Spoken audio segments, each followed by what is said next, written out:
이번에는 미국 현지 연결해 뉴욕 증시 상황 자세히 살펴보겠습니다. 실리콘밸리의 이상덕 특파원 연결합니다. 안녕하세요. 예, 실리콘밸리에 나오는 이상덕 특파원입니다. 네. 이번 주부터 실적 시즌이 본격화되죠. S&P 500의 3분의 1, 즉 175개 이상 기업이 이번 주에 실적을 발표할 예정입니다. 현지 투자자들의 관심은 계속되는 공급망 문제, 소비 지출 둔화, 달러 강세, 인플레이션 상승에서 기업들이 어떤 미래를 그리고 있는지에 관심이 쏠리고 있는데요. 골드만삭스 CEO인 데이비드 솔로몬은 인플레이션이 경제에 깊숙이 자리 잡고 있다고 말을 했습니다. 그만큼 전반적으로 시장 전체가 실적에 대한 기대감이 크지 않다고 볼 수가 있습니다. 팩트세트에 따르면 S&P 500에 편입된 기업들의 매출은 2분기 약 4.8% 정도 늘어날 전망인데요. 이는 2020년 이후에 가장 느린 성장률로 보입니다.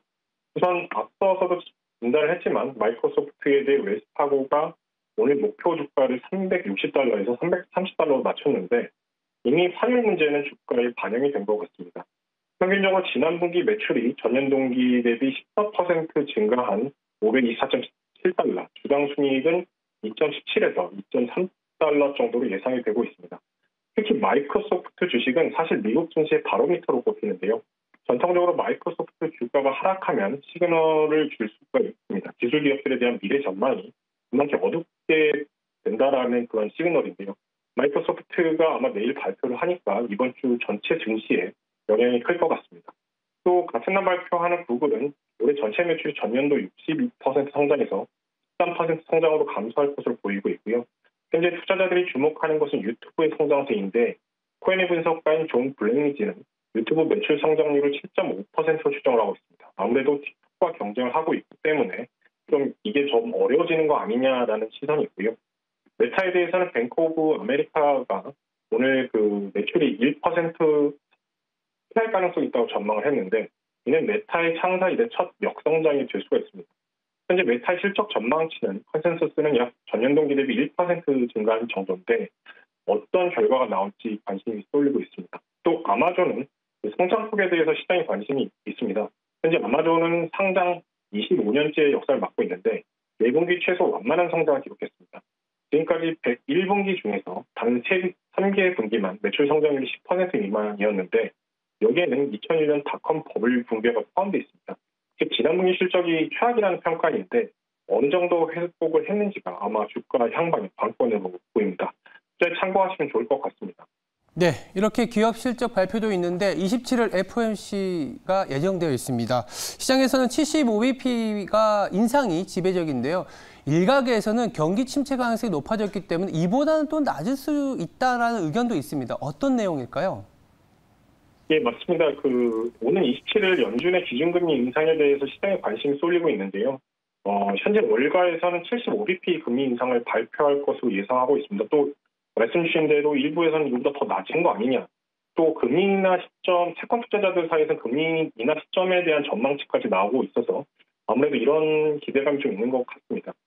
하지만 캐피탈 이코노믹스의 제임스 라일러 이코노미스트는 역설적으로 경기 침체에 대한 소식이 주식에는 단기적으로 긍정적인 영향을 줄 것이라는 전망을 내놓았는데요. 각종 경제 지표가 약해지면 연준이 이전에 생각했던 것보다 덜 금리를 인상하지 않을까라는 기대감입니다. 특히 그는 금리 인상에 대한 시장 기대치가 감소했다고 주장을 했습니다. 그만큼 경제 여건이 안 좋다 보니까 혹시 연준이 기준금리 인상폭을 줄이는 거 아니냐는 기대감이 있다는 것입니다. 실제로 지난주에는 경제활동이 둔화되고 있다는 많은 지표들이 나왔는데요. 미국 서비스 구매관리자 지수는 7월 47로 6월 51.6에서 크게 하락한 상태입니다. 26개월 최저치 수준이고요. 이 지수가 50 미만이면 경기 수축을 뜻합니다. 또 지난주 주간 실업시장 청구 건수는 11월 이후 최고 수준으로 상승했습니다. 아직 낮은 수준이나 향후 더 상승 가능성이 큽니다. 또 다음 주에 발표될 미국 경제 데이터에서는 2분기 GDP에 첫 번째 추정치가 포함되어 있기 때문에 이런 점들이 FOMC에 부담을 주는 것 아니냐라는 그런 시선이 우세한 것도 사실입니다. 네. 한편 애플이 지난주 헬스케어 리포트를 발간했다고 했습니다. 어떤 내용이 담겨 있었을까요? 예, 애플이 지난주 헬스케어 리포트를 발간했는데 이례적으로 60페이지에 달하는 리포트를 발간했습니다. 아마 애플은 2014년 아이폰을 통해서 건강 앱도 출시를 했고 이름의 애플워치를 통해서 다양한 건강관리 기능을 선보였는데 애플은 헬스케어는 빅테크 기업들의 꿈꾸는 미래의 핵심이라고 발표를 했습니다. 아무래도 향후 수익 성장에 대한 원동력으로 헬스케어를 갖고 가겠다는 그런 의중으로 보이는데요. 이번 보고서를 통해서 수면 모니터링, 심방 제동 모니터 등 헬스케어 서비스의 폭을 넓히겠다고 선언을 했습니다. 특히 애플은 약 먹는 시간을 알려주는 기능에다가 약을 먹을 때 어떤 위험과 부작용이 있는지도 함께 알려주는 기능을 선보인다고 했는데 아직 베일에 쌓여있지만 올해 새로운 제품 라인업을 발표할 때마다 아마도 체온 측정과 여성 건강에 대한 기능들도 함께 담길 것으로 보입니다. 또 혈압과 혈당에 대한 모니터링 기능은 현재 더 연구 중인 것으로 알려졌습니다. 애플이 헬스케어 보고서를 낸 이유는 많은 투자자들의 관심 때문인데요. 애플이 시장을 장악하고 미국 1기업인 것은 알겠는데 다른 것들은 헬스케어 진입 속도를 빨리 하는데 애플은 뭐 하냐라는 그런 지적이 많았습니다. 애플은 이에 대해 여전히 테크주의 선두주자로서 앞으로 헬스케어를 성장 동력으로 삼을 것이라고 했고요. 애플에 대한 시장의 관심은 현재 증강현실 안경과 자율주행차와 함께 헬스케어가 새롭게 묶이는 분위기입니다.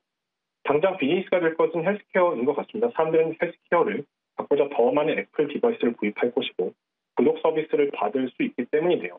애플이 이런 서비스를 할 수 있는 배경에는 막대한 빅데이터가 있었기 때문입니다. 애플은 향후 어떤 형식으로든 간에 헬스케어를 끌고 간다는 점에서 아마존과도 어느 정도 경쟁이 불가피할 것으로 보입니다. 이상 실리콘밸리에서 이상덕 파원이었습니다.